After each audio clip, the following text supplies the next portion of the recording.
What's happening, everybody? It's Sean with Reactions to the Classics. Today we got a song reaction to Barry Manilow. His song's In New England, brought to us by a friend, longtime supporter, and patron of the channel, Scott. Thank you, Scott. Appreciate you. Appreciate all the patrons who make this thing go. If you want to support us in any way, check out the Patreon link below or the patron link on the Instagram. We could not do it without the patrons.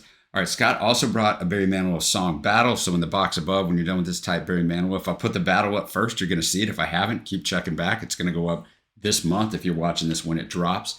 A little background on the song, but before that, I shared this in the song battle, but you might not have watched it or it might not be up yet, but I know Barry Manilow stuff. I don't know if I know this song. I bet I do.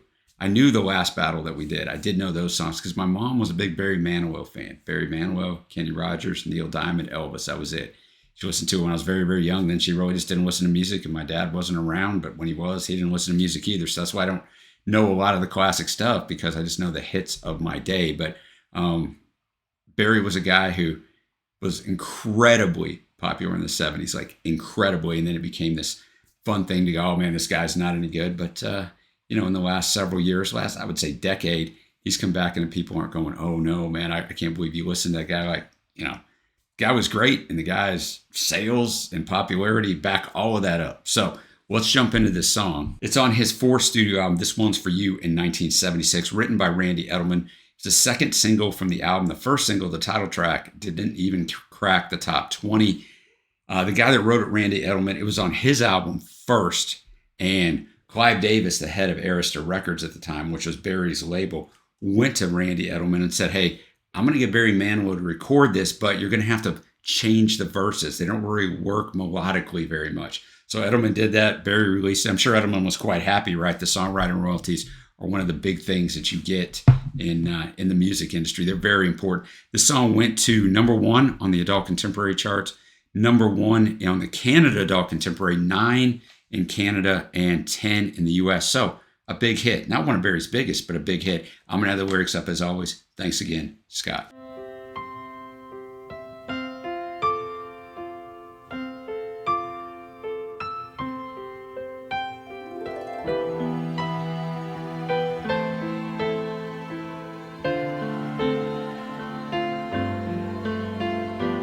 Last night I waved goodbye. Now it seems years.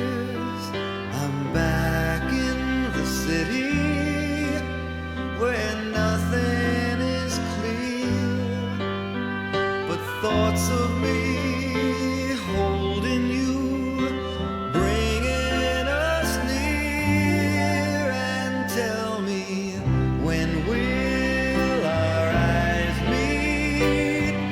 When can I touch you?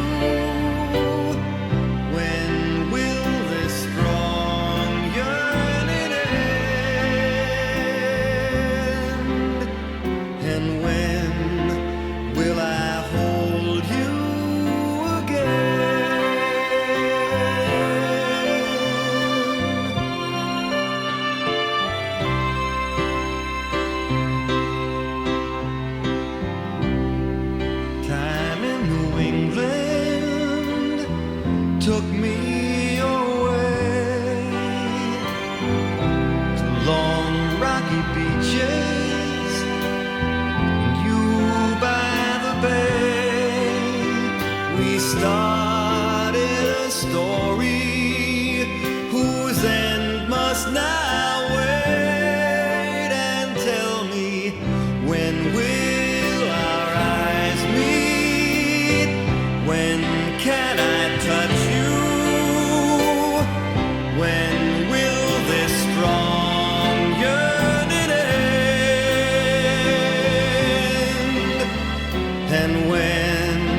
right, Weekend in New England. I knew the second the piano melody hit right at the very start. This song, I just didn't know. I mean, as a kid, it was called Weekend in New England. He doesn't actually say that name, but he actually says Time in New England took me away. So, it's a Weekend in New England. And Billboard put up something back in June of 2023 when Barry was celebrating his 80th birthday of his top 25 songs ranked, and this ranked 18th. So if you haven't ever heard Barry Manilow, they think 17 more are better than this.